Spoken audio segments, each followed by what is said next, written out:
We really need to talk about why some of us absolutely dread phone calls. I mean, it's a super common feeling, right? But the actual reason behind it is way more fascinating than you probably think.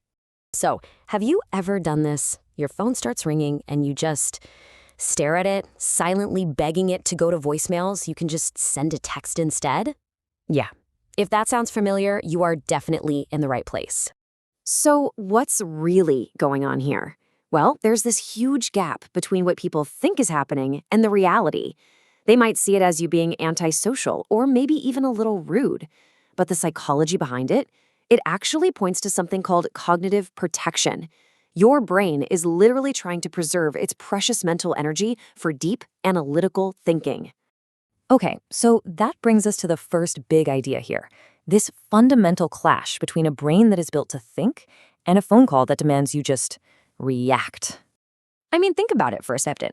A phone call is completely immediate. It gives you zero time to process anything. So for a mind that prefers to kind of look at a situation from all angles before responding, that feels incredibly disruptive. It's just plain uncomfortable. And you know what? There's actually a term for this. It's called cognitive inhibition. It's the ability to hit a mental pause button, to zoom out, and really think through what you're going to say before you say it.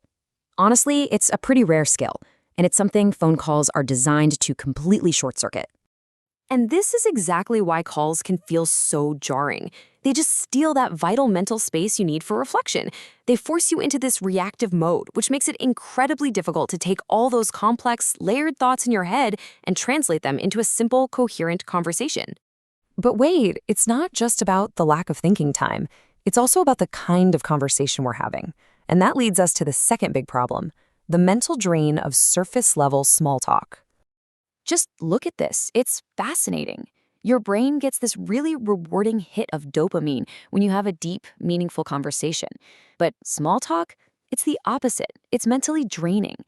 For a brain that's always searching for new ideas and real depth, that kind of predictable chatter just feels unstimulating. It gets exhausting fast. And this is so important to understand. The avoidance has nothing to do with disliking the person on the other end of the line. Not at all. It's about a lack of mental resonance. Your mind just can't find anything interesting to latch onto in that casual surface-level chit-chat. Okay, so what does all of this actually mean? It means it's time to reframe this whole thing. This isn't a weakness or a flaw. It's a feature of a very specific and powerful cognitive style. Listen, if you'd rather get a well-thought-out text than a sudden phone call, your brain is not broken. It's actually working exactly as it should be. It is designed for deep processing, for running these constant mental simulations, and a sudden phone call is just a jarring interruption to that really essential workflow. Let's wrap this up with this really powerful idea. If any of this has resonated with you, I want you to understand that your communication preferences are not flaws. They are simply the byproduct, the price you pay, really, for having a mind that operates with incredible cognitive depth. It's not about what's wrong with you. It's about understanding and appreciating how your amazing mind is built to work.